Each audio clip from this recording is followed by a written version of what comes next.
She was sold by her own family for $40. At 19 years old, Clara stepped off that train into the bitter Wyoming cold, carrying everything she owned in one small bag. Her aunt's new husband had called her a problem and shipped her off to a stranger. A widower named Silas Callahan took one look at her thin frame and said, "You look like a breeze could blow you away." Inside that cold ranch house, 5 motherless children were waiting. The oldest, just 11 years old, had been trying to hold the family together for 14 months. They did not want Clara there. They did not trust her. And the man who paid for her made it perfectly clear. This was business, not love. But then Clara started finding hidden notes, tucked in recipe books, behind loose boards, inside the flour tin.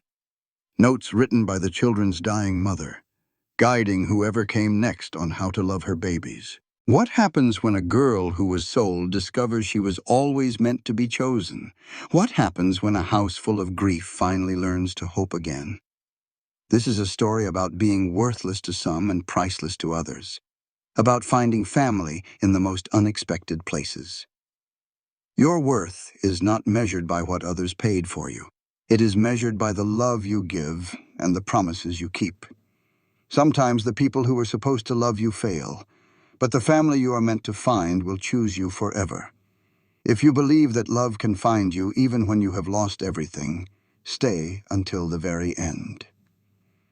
Drop a comment and tell us where you are watching from today. The train groaned to a halt at Rollins Station, and Clara's breath caught in her throat. Through the icy window, a tall man stood on the platform waiting for her. The conductor gently nudged her. "This is it, miss."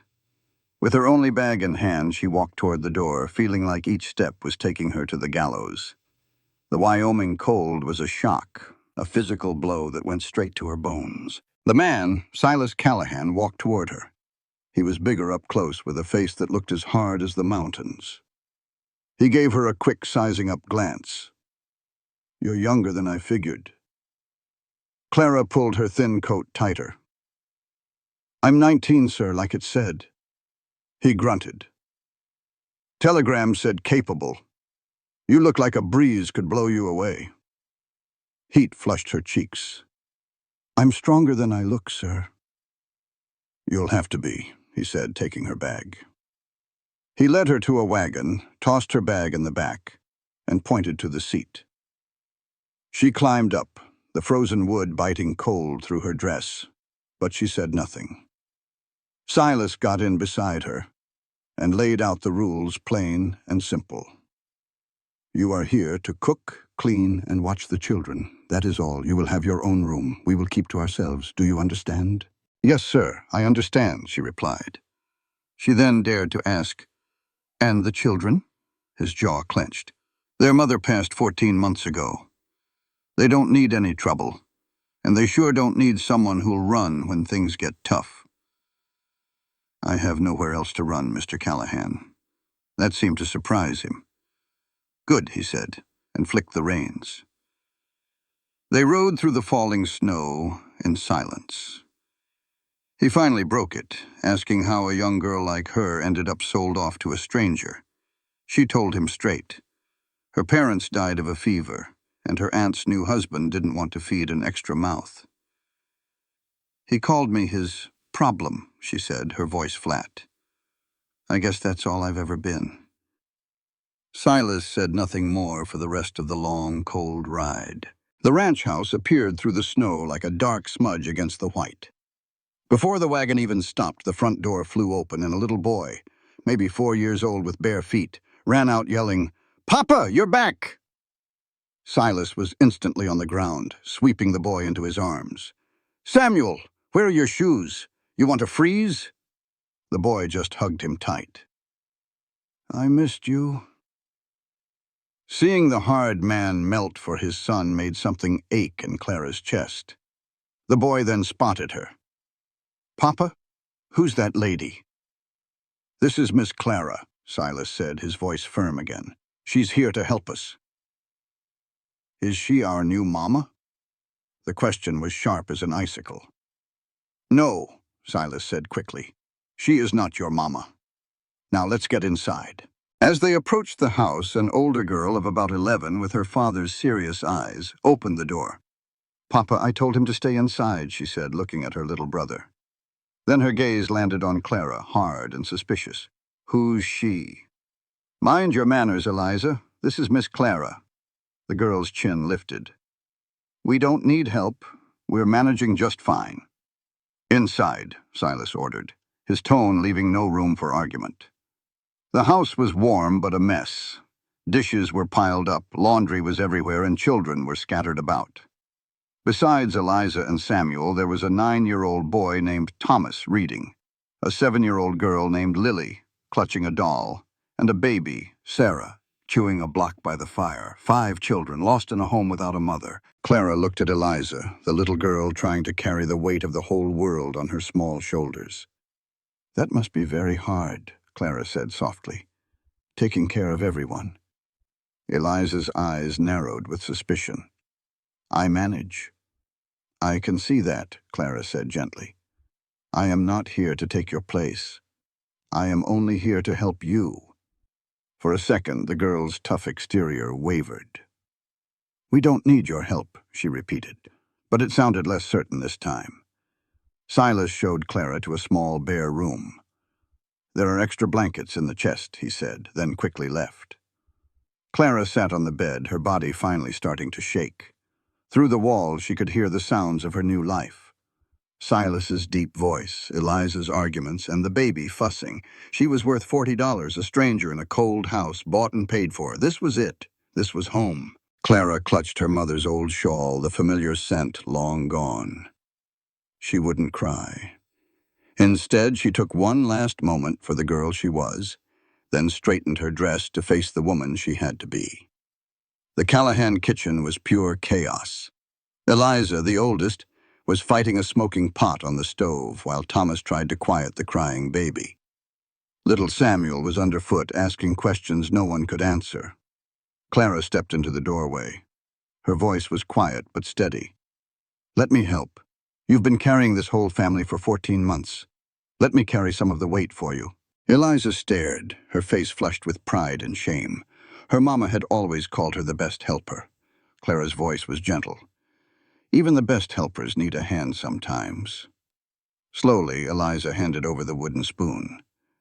The stew's burnt, she whispered.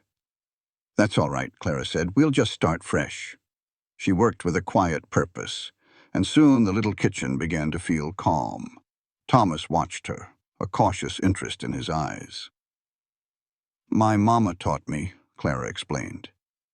She said a woman who can feed people will never be truly alone. When the back door opened, Silas Callahan stomped the snow from his boots. He stopped cold, seeing Clara at his stove. He looked at his daughter, Eliza, who just shrugged. A silent look passed between them, and then he nodded, hanging up his coat. Clara watched the man who had bought her services. He was rough and broken by grief. But when he picked up the baby, his calloused hands turned gentle, and his hard voice softened as he settled the little one on his hip. He was trying, she realized. Lord, was he trying. Supper was quiet. The children ate like they hadn't seen a full plate in a long time. They took care of each other without a word. This is good, Silas said suddenly, his eyes fixed on his plate. His hand tightened on his fork. My wife, Margaret. She used time like this. The silence was heavy with loss. I can use something else, Clara offered gently. No, his voice was rough. Don't change it. It's good to remember. Later, as Clara cleaned, she heard him putting the children to bed, his voice a low rumble telling stories and singing lullabies. Thomas and Eliza were doing lessons at the table. You can read, Thomas stated, watching her with his father's sharp eyes. My mama taught me, Clara said. She thought it was important. Eliza's voice was a whisper. Our mama did too. Clara knelt beside them. I know I'm not your mama, but I can help with lessons if you'll let me. You've been doing everything for so long. Just then, little Samuel appeared in the doorway. "Miss Clara, who's the strongest person you know?" Clara smiled at the boy. "My mama," she said. "She raised me all on her own and she never once complained. Being strong ain't about never falling down. It is about getting back up every single time." Little Samuel thought on that for a spell. "My mama was strong," he said.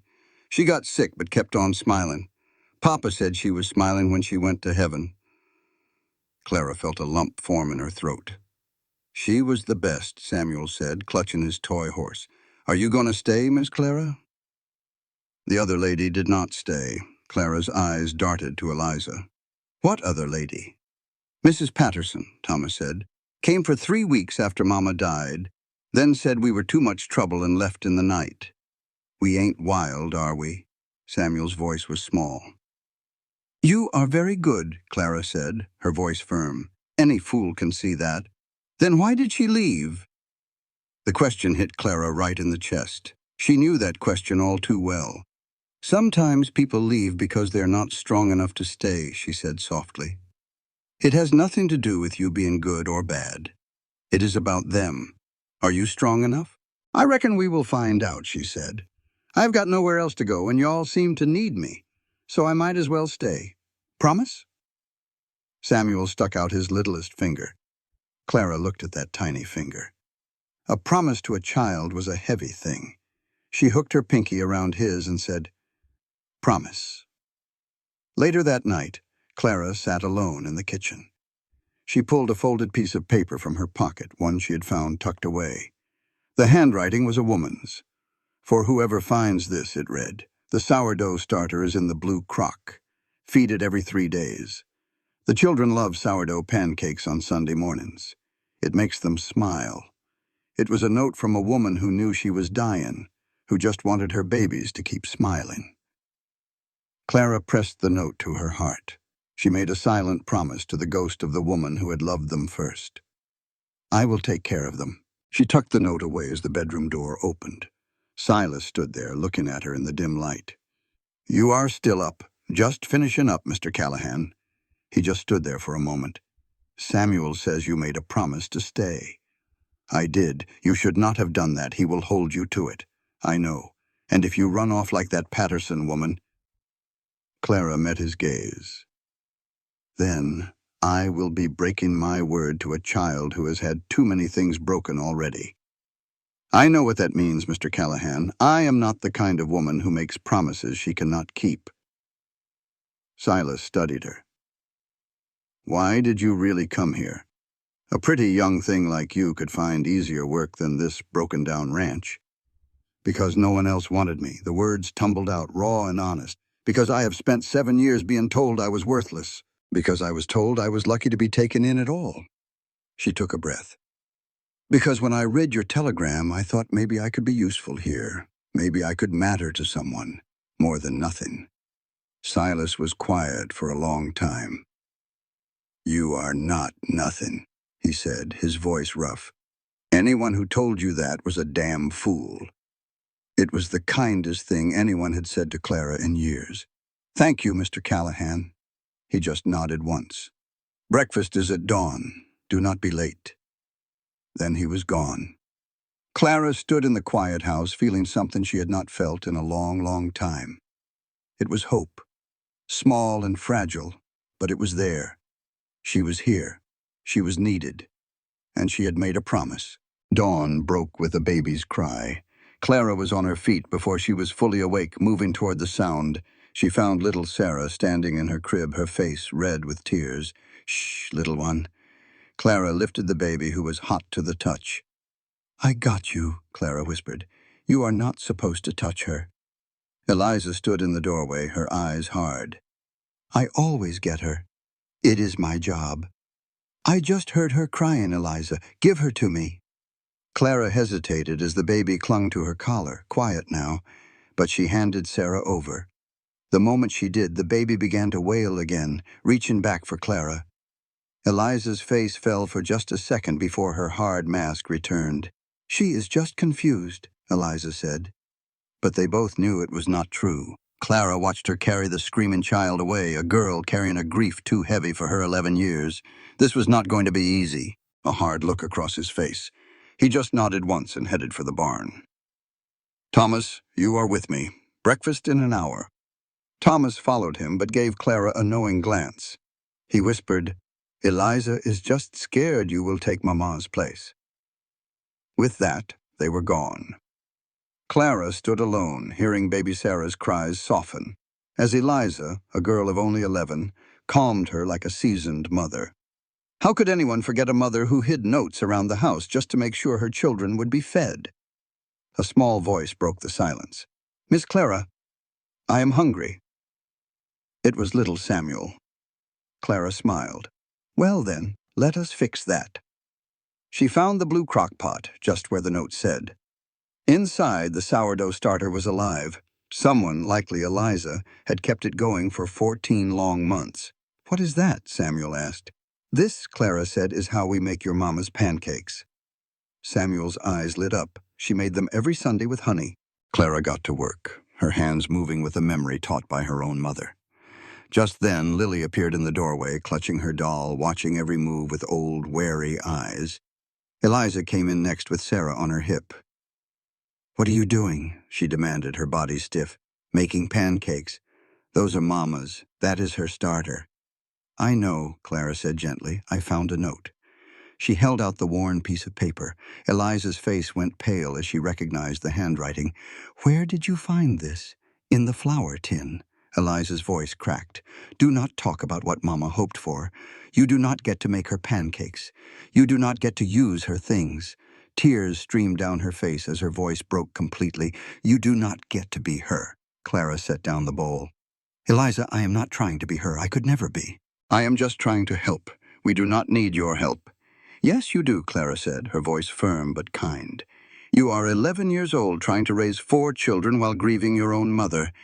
That is too much for anyone, especially a little girl. I am not a little girl. You are, Clara said softly, stepping closer, and that is okay. You are supposed to have someone taking care of you. Eliza finally broke, her body shaking with sobs she had held back for over a year. I cannot do it anymore, she gasped. I am so tired. Clara wrapped her arms around both Eliza and the baby. At first, Eliza was stiff, but then she just collapsed, weeping on Clara's shoulder. I see how hard you have been trying, Clara whispered, and I am so proud of you. Your mama would be too. When the tears slowed, Eliza pulled back, her eyes red but clear. The hardness was gone. I am sorry, she whispered. You have nothing to be sorry for. Clara smiled. Now, you want to help me finish these pancakes? Eliza hesitated, then nodded. They worked together, and when the first pancake came off the griddle, golden and perfect, Eliza stared. It looks just like Mama's. She picked up the note again, her thumb tracing the words. She knew, Eliza whispered. She knew she was not going to make it. That is why she left these for us. Clara's heart ached for the little girl who had just understood her mother's final loving act. Can I keep this? Eliza asked. Of course, Clara replied. It was always meant for you. Eliza tucked the note into her pocket as her father, Silas, and Thomas came in from the cold. Silas stopped when he saw his daughter's tear-streaked face. What happened? Nothing, Papa, Eliza said, her voice steady. Miss Clara is teaching me how to make Mama's pancakes. A look of pained gratitude crossed Silas's face. He just nodded slowly. Well, it smells good. At breakfast, the pancakes vanished. Samuel said they were almost as good as his mama's, which was the highest praise he could give. And for the first time, Eliza smiled. Later, Silas pulled Clara aside. She needed to cry, Clara explained simply. She has been holding this family together with pure willpower. That kind of strength has a cost. He was quiet for a long moment. Her mother used to give people permission to feel things, too. He looked at Clara with a deep, rough gratitude. I could not save her. Silas just shut down, his face a mask of grief. He told her she could not possibly understand, then turned and left for the barn. The children were each a world of their own. Lily only spoke through her doll. Samuel was a storm of 1,000 questions. Thomas, the quiet 9-year-old, just watched and read. But the baby, Sarah, she reached for Clara every time she passed. Thomas watched them. "She has not done that with anybody since Mama died," he said. Clara smiled gently. "Maybe she knows I plan on staying." The boy's face was serious. "The last one, Mrs. Patterson, she planned on staying too." He explained she tried replacing their mother, rearranging her things. He looked at Clara and said plainly, "We did not need a new mama. We just needed help," Thomas finished. He said his older sister Eliza ran the woman off with frogs in her bed and a snake in her sewing basket. She lasted just 3 weeks. Thomas studied Clara with knowing eyes. "You are different, though.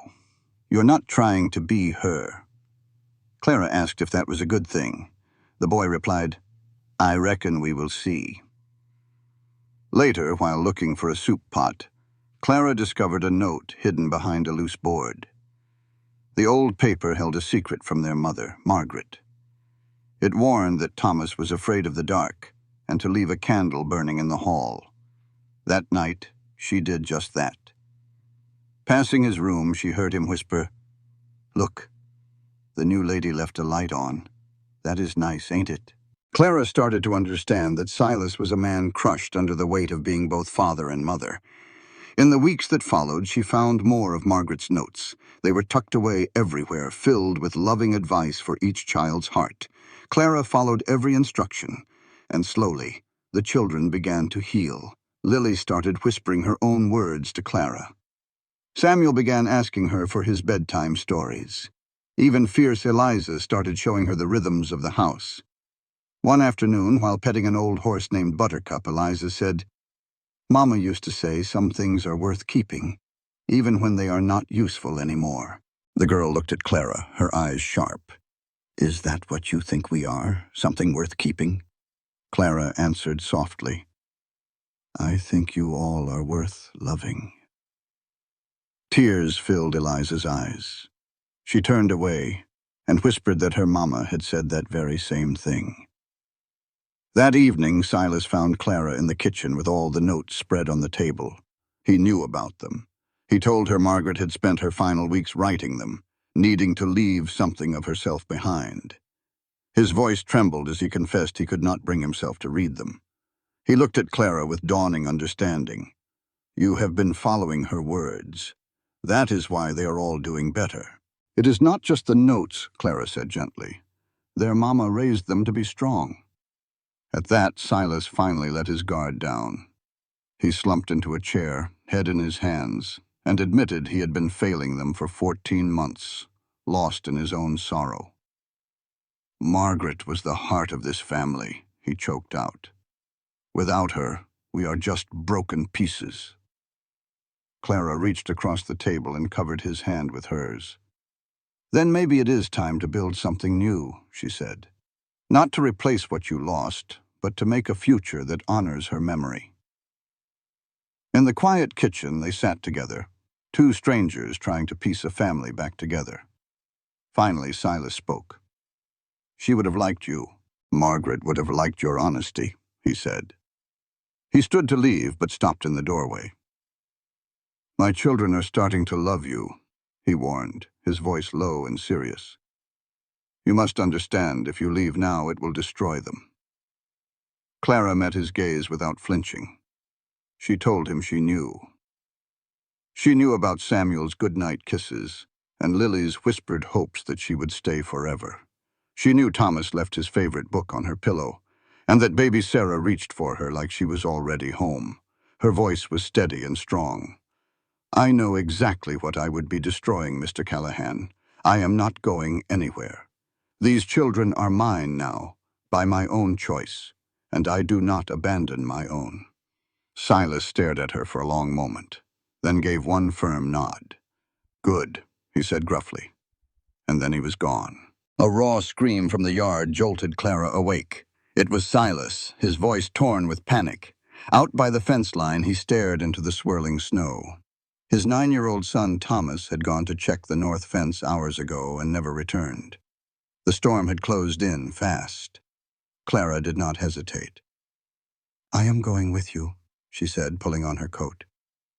"I know this land. I know where a boy might seek shelter from this weather." After a brief pause, Silas nodded. "Get a horse." They rode together into the white fury, the wind howling around them as they called the boy's name over and over into the emptiness. The search felt like an eternity in the biting cold. Just as hope began to fade, Clara spotted a dark shape through the snow. An old abandoned shepherd's cabin. Silas burst through the door and found Thomas inside, huddled and shivering violently. The boy's lips were blue and he could barely whisper the word "Papa." Silas swept his son into his arms, tears freezing on his face. Clara wrapped her own coat around the boy, and they raced for home, sharing their warmth to fight the deadly chill. They spent the entire night by his bed, slowly, carefully warming him back to life. Near midnight, Thomas opened his eyes. "You came for me," he whispered to Clara. "You went out in the storm." "Of course I did. The woman before, Mrs. Patterson, she would not have done that." His small hand found hers. "You are ours now." Across the bed, Silas watched them. When the boy slept again, Silas reached over and gently covered Clara's hand with his own. "Thank you," he said, his voice thick with emotion, "for saving my son." "We did it together," she replied. Something had changed between them out in the storm, a quiet understanding born from shared fear and a common purpose. In the days that followed, Thomas grew stronger. He told Clara that Mrs. Patterson had always said the right words, but would have stayed by the fire. "You are different," he said, his eyes serious. "You are real. You do not pretend." He then asked her to stay with them forever. "I am not going anywhere, Thomas," Clara promised. "There is no one better coming." "I already promised your little brother, and I do not break my promises." A small smile touched the boy's lips as he finally relaxed, feeling safe and secure for the first time in a long time. Silas came into the room, the fear of losing his son still haunting his eyes. "How is the boy?" he asked quietly. "His fever is down. He is resting," Clara replied. Relief washed over the man's face, but it did not stay long. "I keep seeing him out in that storm. What if I am not fast enough next time? Margaret, she would have known. She could see trouble coming." His voice cracked with grief. "I am only good with cattle. I am a failure at everything else that matters." Clara crossed the floor and placed a gentle hand on his arm. "You love your children more than your own life. That is not failure. That is everything." A silent understanding passed between them in that moment. But a terrified scream from the main room shattered the peace. "Papa, come quick! Lily will not wake up!" They ran to the sound. They found little Lily limp by the fireplace, her small body burning with fever.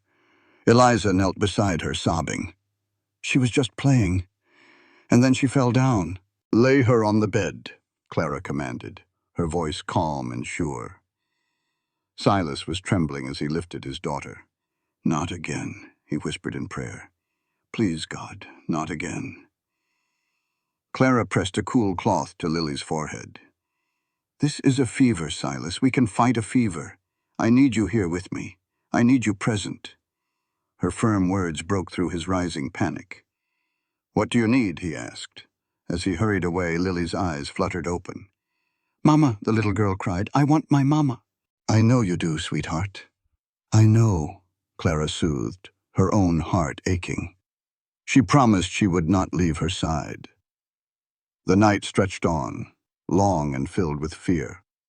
The entire family kept a silent watch while Clara and Silas worked, carefully getting drops of willow bark tea into the sick child. Sometime after midnight, Silas's voice was raw with despair. "She is not getting any better.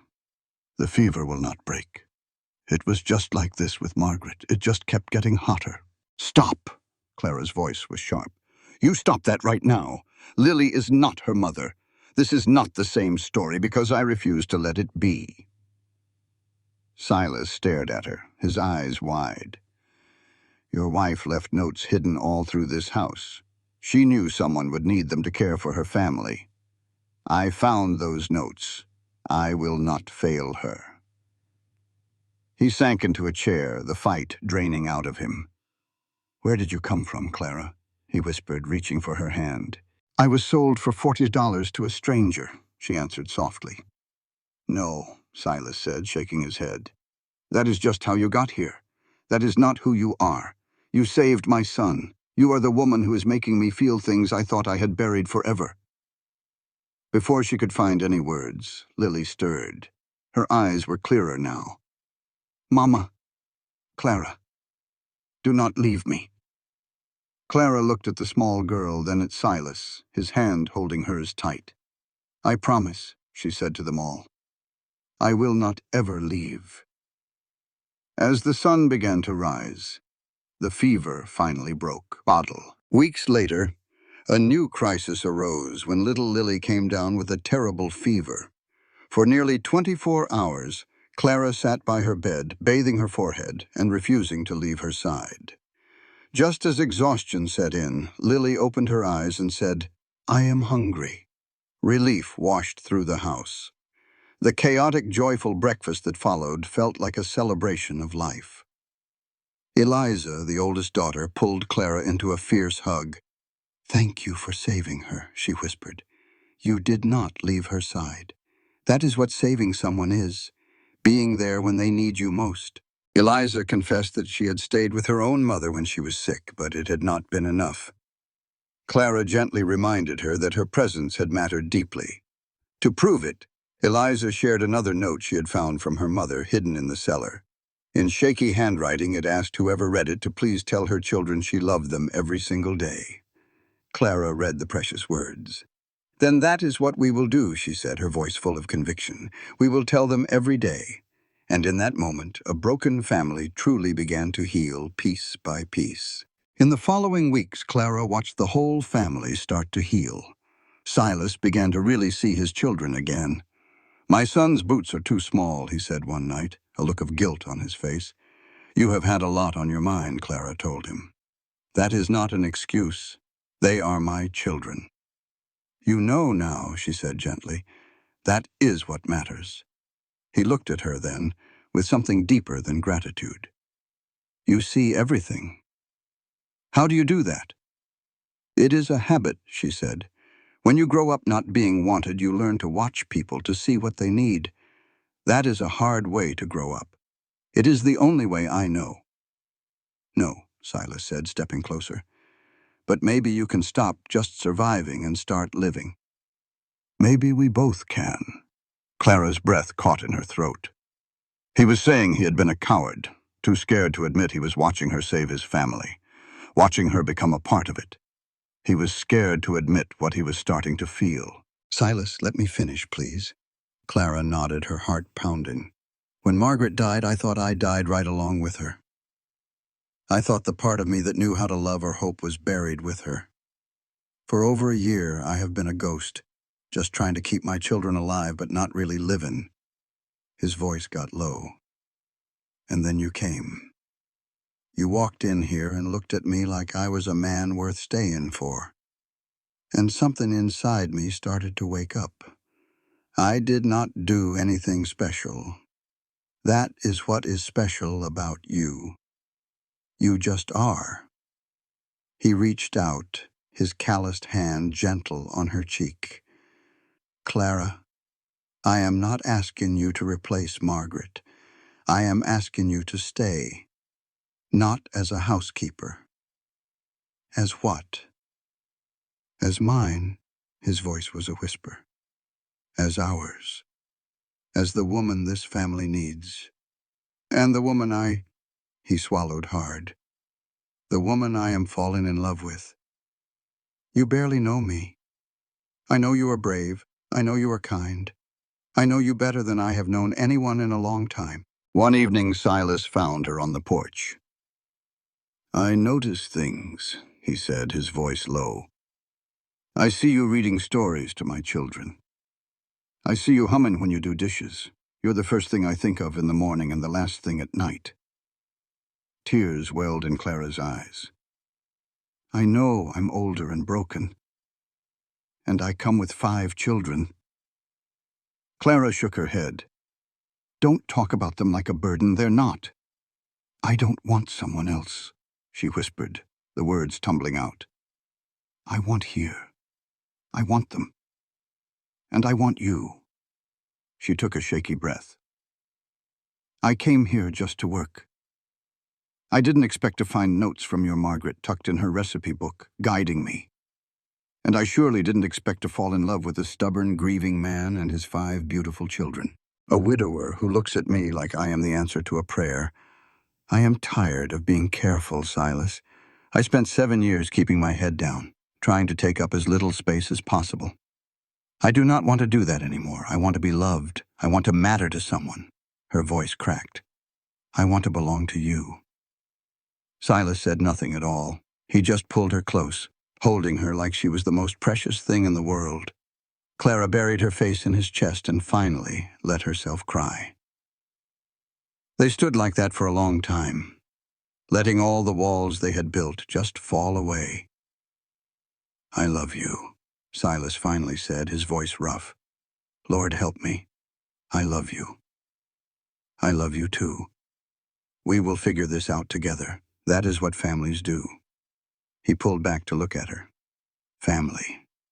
That is what we are now, is it not? You, me, and 5 little ones who have already stolen my heart. A small, real smile touched Silas's lips. Yeah, he said. That is what we are. He leaned down and kissed her forehead, then her cheek, and then finally her lips. The kiss was soft and careful, and Clara just melted right into it. When they pulled apart, she was smiling through her tears. The children are going to be a handful about this. Samuel will tell the whole town his papa kissed Miss Clara. Silas let out a real laugh, rusty but full of joy. Let him. I am tired of pretending I am not happy. Are you happy? For the first time in 14 months, his voice was thick with emotion. Yeah, I am. A small voice came from the doorway. Does this mean Miss Clara is staying for good? They turned to see all 5 children watching them. Samuel and Lily were practically bouncing with excitement. Thomas and Eliza tried to act grown up but could not hide their smiles. And little Sarah reached for Clara from Eliza's arms. How long have you all been standing there? Silas asked. Long enough, Thomas said. So? Samuel hopped on his toes. Is she staying forever? Clara looked at Silas, and his gaze told her everything. Yes, sweet boy, she said. I am staying forever.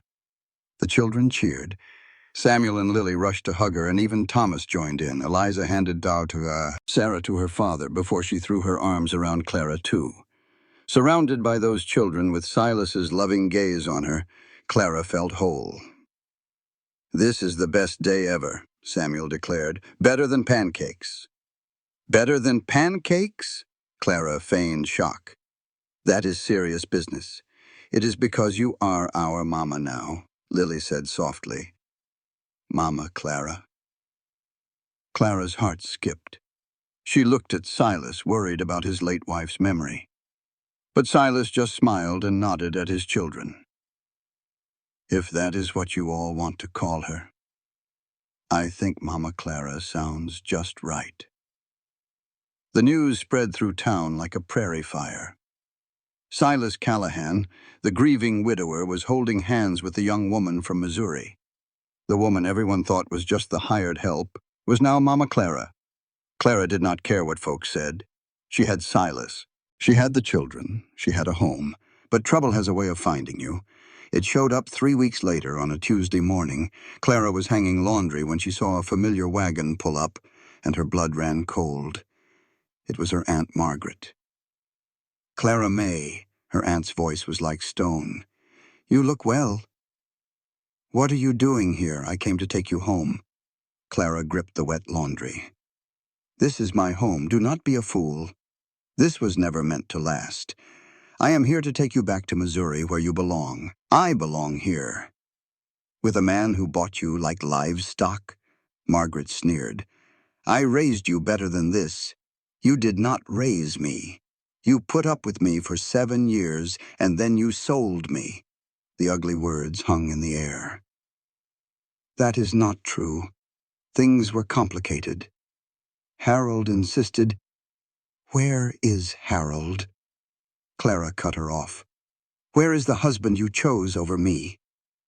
Her aunt's face went white. "He is gone. Died of a fever 3 weeks back." Clara felt nothing at all. "I am sorry for your loss." Are you? I am trying to be. Margaret stepped closer. Clara, I have a family now, Aunt Margaret, Clara said, her voice firm. 5 children call me Mama, and I have a man who loves me. He paid $40 to give them a mother, and that is what I am. I am not leaving. Margaret scoffed. You are just a child. I am 19, Clara countered, and I have seen more than most women twice my age. Just then, the back door opened and Silas stepped out. He saw the tense standoff and moved right beside Clara. This is my aunt, Clara explained. She came to take me back to Missouri. Margaret raised her chin. This whole arrangement is not proper. Silas's voice turned to ice. Ma'am, you gave up any right to talk about what is proper when you took $40 for your own niece. Do not come here pretending you care. She is mine now, Silas declared. Margaret gave a bitter laugh. She is not property, Mr. Callahan. No, she is not, Silas agreed, his voice softening as he took Clara's hand. She is the woman I love, and I plan on making her my wife. He then turned to a shocked Clara. I reckon this moment is as good as any. Clara May Thornton, will you marry me? The world went still. This man, once a complete stranger, had become her entire world. He was a protector, a good father, a man with a broken heart that she had helped mend. Yes, she breathed out. Yes, I will marry you. The pure joy on Silas's face was something she would cherish forever as he pulled her into a powerful kiss, right in front of her stunned aunt. When they finally broke apart, Margaret stared, her expression unreadable. You are making a big mistake, she said quietly. No, Clara replied, her voice filled with newfound confidence. Sending me here was the best thing you ever did for me. As her aunt turned wordlessly toward her wagon, Clara called out one last time. Aunt Margaret, I forgive you. The older woman's shoulders shook, but she climbed aboard and drove away without a backward glance. A great weight lifted from Clara's spirit. Inside, the children immediately swarmed them. Are you really going to be our mama forever? Samuel shouted, bouncing with joy. Eliza asked with caution, a real family? Legal and everything? Silas confirmed, legal and everything. Little Lily spoke softly. She will be Mrs. Callahan, like Mama was. The room hushed. Clara knelt to face the small girl. Is that okay with you, sweetie? Lily gave a solemn nod. Mama said that one day someone would come and make Papa smile again. She said I should be happy when that happened. Tears welled in Clara's eyes. Lily reached out and touched her cheek. You are pretty good, too. Later, by the fire, Silas told her they would plan a proper spring wedding. I want it to be official, he said, holding her close. I want to wake up every single day knowing you are not going anywhere. Why did you forgive her? Silas asked quietly. Because holding on to all that anger was like a poison inside me, Clara explained. And if she had not sent me here, I never would have found you or the children. He kissed her hair. You always mattered, Clara. I just helped you see what was already there. After a moment, Clara spoke again. I found another one of her notes today in the sewing basket. She unfolded the paper. It says, to whoever finds this, do not be afraid to love Silas. He is better than he knows. He just needs someone to remind him. Silas became completely still. She knew, Clara whispered. His voice was thick with emotion. She was always taking care of us. All those notes she left, every lesson she taught the children, Silas said, it was all leading to you. You are her final gift to us." He cupped her face in his hands. "She would have loved you, Clara. I know it in my bones." They held each other by the dying embers, a family in all the ways that truly mattered. But their peace did not last. 3 days later, a telegram arrived. Silas read it at breakfast, his face draining of all color. "What is it?" Clara asked, her stomach tightening. His voice was hollow. "It is scarlet fever. It is in town. The Hendersons lost 2 children." The table went silent. "Has anyone from our ranch been to town?" Clara asked quickly. Eliza's voice was a tiny whisper. "I went 3 days ago for flour. I talked to Mary Henderson." A cold dread washed over Clara. "That might be nothing," she said, keeping her voice steady. "We will just watch them closely." "Mama, Clara." Samuel's voice was weak. "I do not feel so good." She turned and saw his face was red and his eyes were glassy. She touched his forehead and felt a raging heat. "Oh no," she whispered. Within the hour, Samuel was burning with fever. Before long, Lily had it too. By nightfall, even baby Sarah was hot to the touch. "This cannot be happening," Silas said, pacing like a trapped animal. "We can and we will fight this," Clara said, her own heart pounding. "Eliza, you and Thomas, you go to the barn. Stay there. Do not come near this house. Do you understand me? I need you two healthy." Eliza nodded, her face pale with fright. "Yes, ma'am." "Thomas, you take care of your sister. I am counting on you, son. I will not let you down." "What about me?" Silas asked. "What can I do? Help me get beds in the main room where I can watch all 3. Then you have to ride for the doctor. Get medicine, willow bark, anything you can find that might help. Can you do that?" "Yes." He started to leave, then turned back. "Clara, if nothing is going to happen," she said fiercely. "I will keep them alive until you get back. I promise." "You cannot promise that. Just watch me." Silas crossed the room and gave her a hard, desperate kiss. "I love you," he said. "Now you take care of yourself too. I will be right here when you get back. Now go." For the next 3 days, Clara fought a war against an enemy she could not see. She worked without rest, cooling their small bodies with wet cloths and coaxing spoonfuls of water and medicine into them. She never stopped talking to them, praying over them. Samuel was the worst. His fever ran so high he started seeing things. He cried out for his mother, his real mother, Margaret. "I want my mama," he sobbed. "I want my real mama." The words were like a knife in Clara's heart, but she never faltered. "I know, sweetheart. I am here now. I have got you. And I am not going anywhere. You are not my mama. No, I am not. But I love you just as much, and I will fight for you just as hard." His feverish eyes met hers. "Promise?" "I promise. I will never stop fighting for you, ever." "Am I going to die?" Lily asked, her voice a fragile whisper. Clara's heart seized up. "No, little one, you will not die." The girl was weak.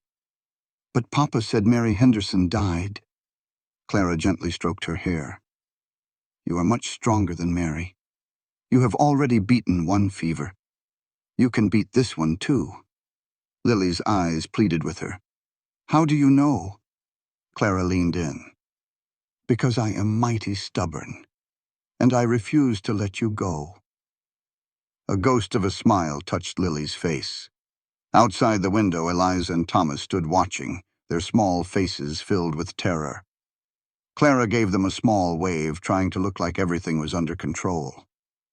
When Silas finally returned on the 3rd morning, he looked haggard and worn. He carried medicine and deep worry in his eyes. "How are they fighting?" he asked, his voice rough.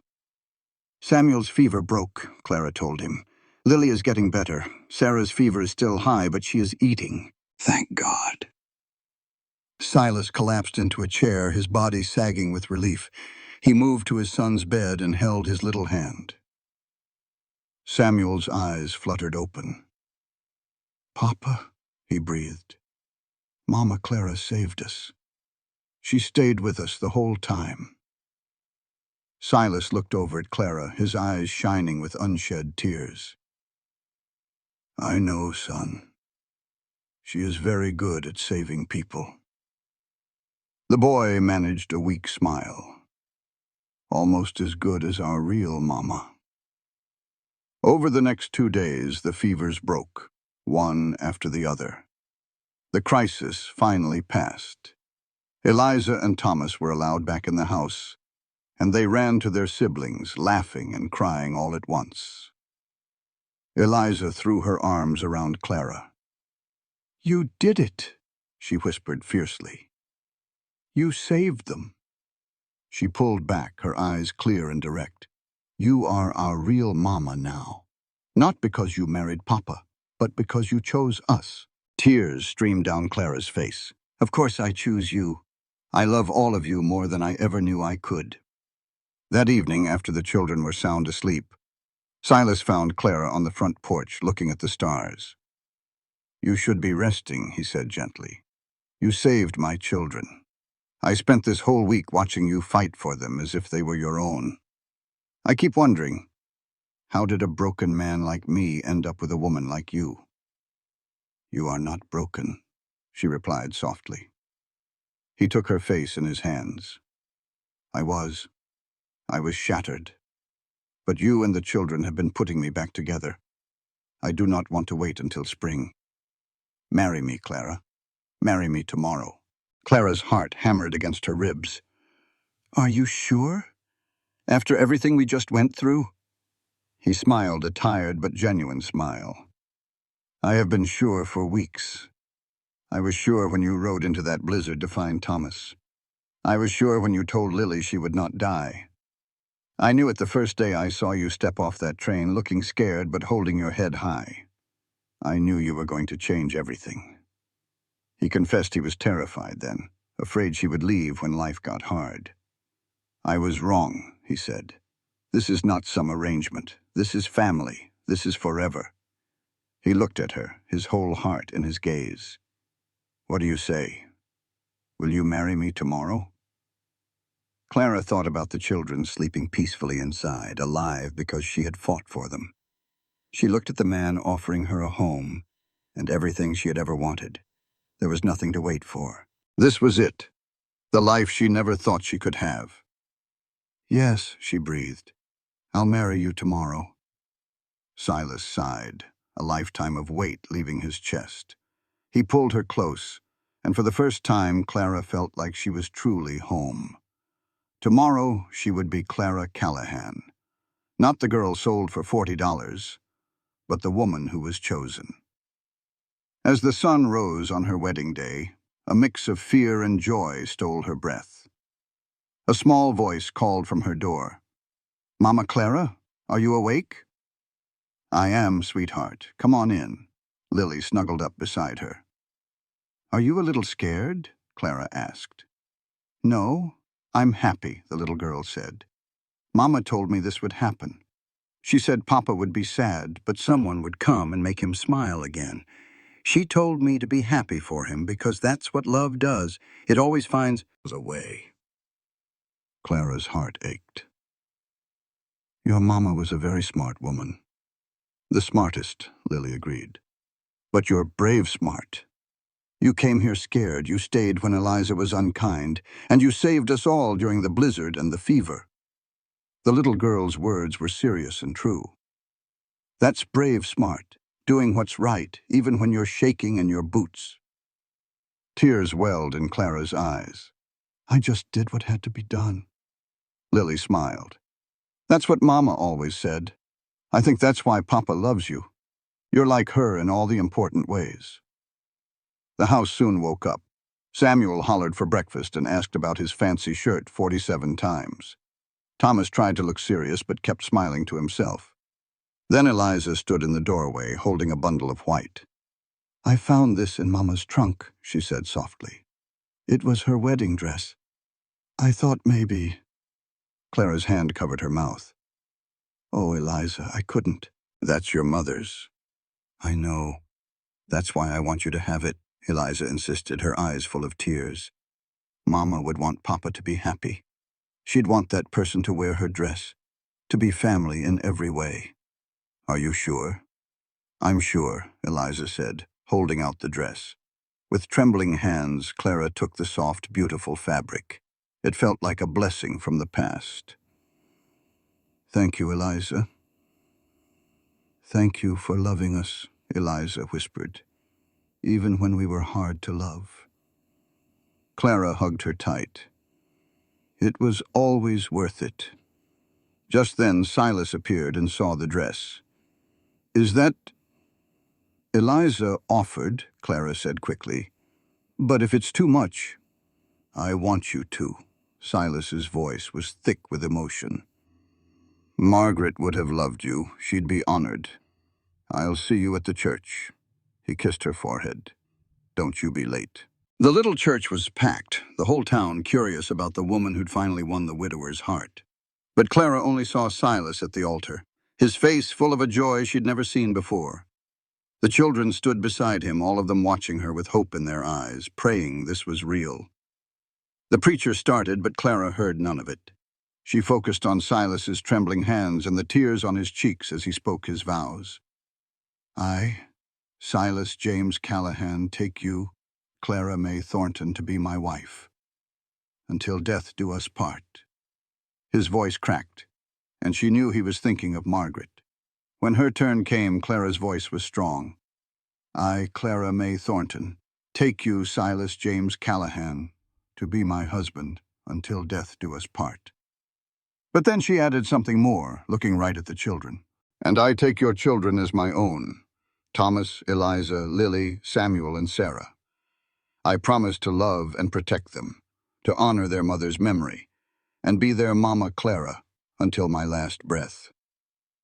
A sob cut through the room. It was Eliza crying freely. That ain't in the regular vows, the preacher mumbled. It is in mine, Clara said. Silas squeezed her hand, and the preacher pronounced them husband and wife. After the wedding, folks she'd never met came to wish her well. We were worried about him, one woman said. After Margaret passed, he just closed himself off. You're good for him, child. They're good for me, too, Clara replied. She had come here expecting only to work, but she'd received a family, a home, and a love she thought was impossible. As the party wound down, Silas took her aside. There's a place I want to show you. They rode out to the north pasture, to a wide, sloping field covered in snow. What is this place? She asked. This is where we scattered Margaret's ashes, Silas said quietly. She loved this spot. In the springtime, it's covered in wildflowers. Clara's heart tightened. Why did you bring me here? Because I wanted you to meet her, he said, helping her from the horse. And I wanted her to meet you. They walked into the quiet field. Silas knelt and pressed his hand to the frozen ground. Hey, Margaret. I brought someone. The next day, Silas took her to a quiet, snowy field. There is someone I want you to meet. They stood before a simple wooden cross marker. Maggie, Silas began, his voice thick with emotion. This is Clara. She is my wife now. She is kind and strong, just like you were. She found all of your notes, and she is caring for the children the way you would have. He took a steadying breath. I learned my heart is bigger than I ever thought. There is room for both of you in there. Clara knelt in the snow. Hello, Margaret, she said, her own voice trembling. Your children talk about you every day. They miss you so much. I promise I will take care of them. I promise to love them the way you did. She looked at Silas, then back to the marker. And I promise I will love your husband. Not instead of you, but alongside you. A sudden wind picked up, swirling snow around them like a gentle embrace. Thank you, Silas whispered. She is part of this family. She always will be. I know, Clara answered. That is why I love you, because you honor that. As they stood together, Silas spoke of the future. "In the spring, I want to bring the children here. We can have a picnic and plant a tree, something that will grow and come back every year to honor what we had while we celebrate what we have now." He pulled her into a hug. "This whole impossible situation is beautiful. I never thought I would be standing here, introducing my new wife to my old one, and feeling like everything was exactly right." They rode home as the sun began to set. The children rushed to the door, eager to hear about their day. "You talked to Mama?" Samuel asked, his eyes wide. "We did," Silas told them gently. "She did not say anything out loud, but I think she was happy. I think she is glad we are all together now." Samuel nodded with a solemn look. "I talk to Mama sometimes, too, in my head. I tell her all about Mama Clara." He talks about how she made good pancakes and sang nice songs. He says she is proud of me for being brave, and that she loves Mama Clara for taking care of us. Clara felt a knot form in her throat. It was the innocent faith of a child, believing his mother could hear him from beyond. In the weeks that followed, Clara settled in as Mrs. Callahan with a deep contentment. The children were thriving, but life on a Wyoming ranch never stays easy for long. The telegram arrived on a gray morning in late February. Silas read it at the breakfast table, and his face went pale as a sheet. "What is it?" Clara asked, her stomach twisting. "There is a range war brewing. Cattlemen down south are fighting over water rights, and they want all the ranchers to band together." "What does that mean?" "It means they want me to ride out and join their fight." Clara's blood ran cold. "No. You just married me. You have 5 children. You cannot ride off to fight someone else's battle. It might become our battle. If those men win, they will control all the water in this territory. Our creek runs right through the land they are claiming. Then we will find another way. We will fight them in court. But you are not leaving." I said no. Clara's voice was sharp. "I did not survive everything I have been through just to lose you to some stupid range war. I will not have these children's father ride off to get himself killed. I might not have a choice. There is always a choice."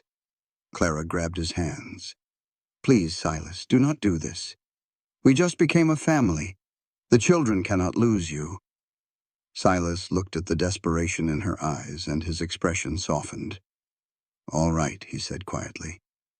"I will write back. I will tell them I cannot come." The range war never came to their door.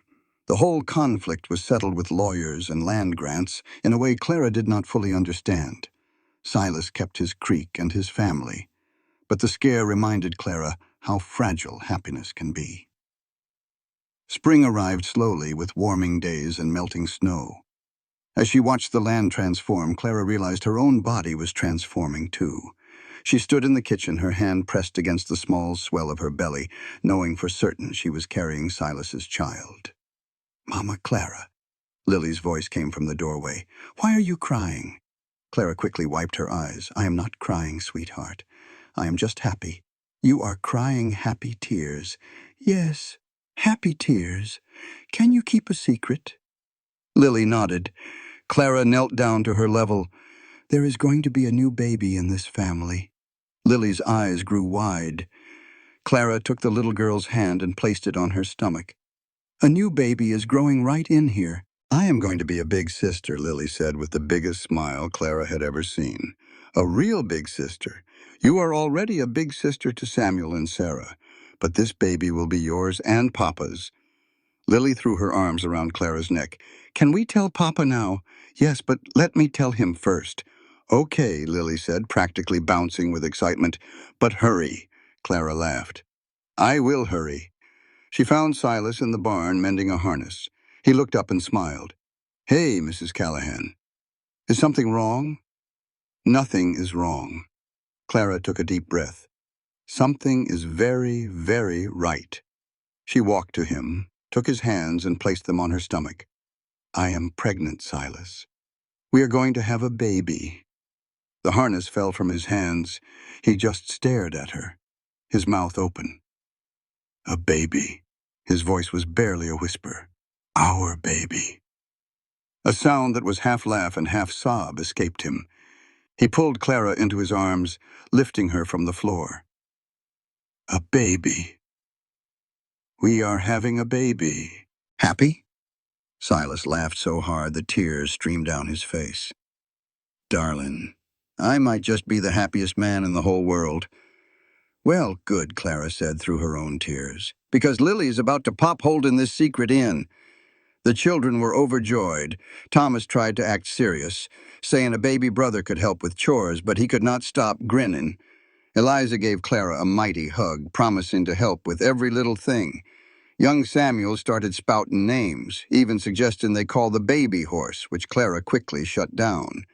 That night by the fire, Silas laid a warm hand on her belly. "Thank you," he whispered. "You've given me back everything I thought was gone forever." "You've given me everything too," she said, leaning against him. "A home, a family.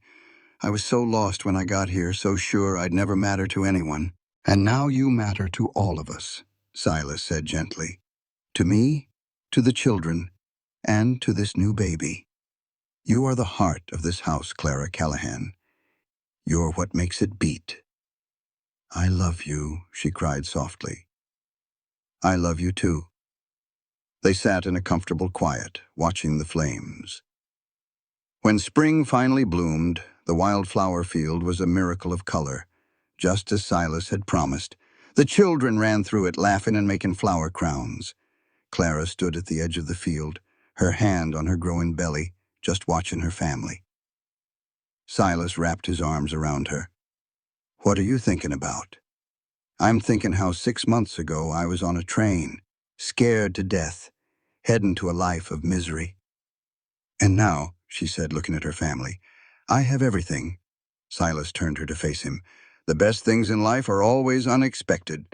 "Papa, Mama Clara!" Samuel yelled, running up with a crooked flower crown. "I made this for the baby." "It is beautiful, sweetheart," she said, kneeling down. "It is for when the baby gets here, so it knows we love it already." "Oh, the baby already knows," Clara promised. "It can feel all the love in this family." The kids went back to playing in the flowers, a picture of pure happiness. "Margaret would have loved this," Silas said in a low voice. "I think she does," Clara replied. "I think she is watching us right now, happy her family is whole again." She thought of all the notes Margaret had left, guiding her like an unseen hand. "Yeah, I believe that. Then I believe it too," Silas whispered, and kissed her. That day they all planted a cottonwood tree at the edge of the field. They named it Hope, for the future they would build together. As they patted the dirt around the little tree, Clara looked at her family. "My family," she thought. "I have something to say." Everyone looked at her. "When I came here, I was a girl sold for $40. I thought that was all I was worth, but y'all taught me different. You taught me that a person's worth is not measured in dollars. It is measured in love and the promises we keep." Her voice trembled, but she kept going. "I am not that girl anymore. I am Clara Callahan. I am a wife and a mother." She looked at each of their faces. "Thank you for choosing me. Thank you for teaching me what it means to belong." Samuel threw his arms around her legs. "We did not choose you, Mama Clara. You were always coming to us. We just had to wait. Mama told me before she went to heaven that someone was coming who would love us just as much as she did. She told us to be patient, and she was right," he grinned. "Mama is always right." Clara looked at Silas, who was crying without shame. "Even from heaven," she repeated. They stayed in that field until sundown, feeling like the luckiest folks alive. Clara had spent 19 years feeling worthless and alone. She had been so wrong. Love had found her in Wyoming, through a telegram and a train ride in the snow. It found her through 5 children who needed a mother, and a good man who needed to feel again.